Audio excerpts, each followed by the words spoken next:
Good morning, dear children. Today we will study what is minor and cofactor of an element of a determinant. Actually, this is already used when we find the determinant, but this topic is given now in NCERT. So, minor of an element, Aij of a determinant is the determinant obtained by deleting its ith row and jth column, and we denote the minor of an element Aij by Mij. मतलब अगर हम A12 element का minor निकालना है तो हम first row और second column को डिलीट कर देंगे और रिमेनिंग जो एलिमेंट्स बचेंगे उनका determinant that is called minor. And cofactor of an element is denoted by Aij and it is equal to -1 to the power I plus j Mij. जैसे एक book का क्वेश्चन है, ये question second first part. In this let us find the minor of the elements of the first row. तो A11 का minor will be denoted by M11 and it is obtained by deleting first row and first column. First row first column को delete कर देंगे, remaining elements ये बचे, इसका जो determinant होगा that is called its minor. So its determinant is 5 to 10 plus 1 हो जाएगा 11.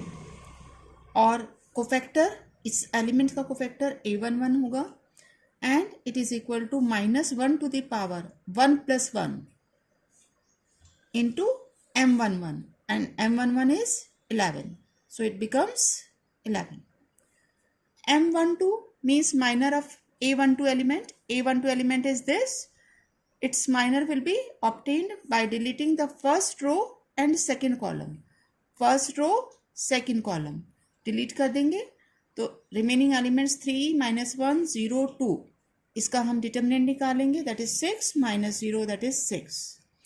And its cofactor of A12 element will be capital A12 and it is equal to -1 to the power 1 plus 2. ये जो हमारे indices है इनका सम that is -6. M13 is obtained by deleting the first row and third column. So 3 5 0 1 and it is 3 minus 0 that is 3. And A13 means its cofactor, it is equal to -1 to the power 1 plus 3 and multiplied by M13 that is 3. जो हमने determinant के समय पढ़ा था कि हम sign alternately positive negative positive then negative positive negative positive negative positive लेते हैं, वो साइन यहीं से आ रहा है जो हम ये कोफैक्टर के साथ हम साइन लगाते हैं. अब आपने डिटर्मिनेंट अगर निकालना है तो हम कोफैक्टर्स को किसी भी रो के एलिमेंट्स के कोफैक्टर्स को उन एलिमेंट से मल्टीप्लाई कर देंगे तो हमें डिटर्मिनेंट मिल जाता है. ये हमने सीखा है. तो 1 into its cofactor then 0 into its cofactor, वो तो 0 ही आएगा. Then 4 into its cofactor that is first element को A11 से मल्टीप्लाई किया, देन सेकेंड एलिमेंट का तो 0 हो जाएगा, थर्ड एलिमेंट 4 को A13 से करा है. अब हमने एक प्रॉपर्टी है यहाँ पर हमारे पास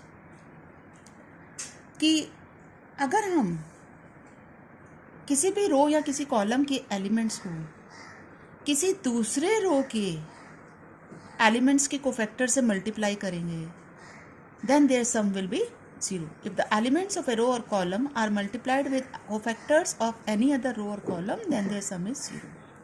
इसको हम यहाँ चेक करते हैं. हमने ये फर्स्ट रो के एलिमेंट्स के कोफैक्टर्स निकाले हैं, इसको हम सेकेंड रो के एलिमेंट से मल्टीप्लाई करके देखते हैं. तो 3 into A11 that is 33, 5 into A12 that is -630, then -1 into A13 that is -3. It is coming 0. So this is an important property. It can be asked in board examination in 1 marks questions. Now question number 2 is using cofactors of elements of second row evaluate this. मतलब आपने second row से expansion करके determinant निकालना है. इसी तरह से fourth question है हमारे पास. Fifth I have already discuss कि if this determinant is this and aij is the cofactor of small aij, then value of determinant is given by. तो वैल्यू ऑफ डिटरमिनेंट कब मिलेगी? जब हम किसी भी रो के एलिमेंट को उसके कोफैक्टर से मल्टीप्लाई करेंगे. तो यहाँ पर नहीं हो रहा है, ये तो जीरो हो जाएगा क्योंकि हमने फर्स्ट रो के एलिमेंट्स को थर्ड रो के कोफैक्टर से मल्टीप्लाई किया, तो जीरो हो जाएगा. This will be also not be there because यहाँ पर हमने रो के एलिमेंट्स को फर्स्ट रो के एलिमेंट्स को दूसरे रो के एलिमेंट्स के कोफैक्टर से मल्टीप्लाई कर रहा है. This is also same, it will also be zero. This is true क्योंकि हर एलिमेंट अपने ही कोफैक्टर से मल्टीप्लाई हो रहा है.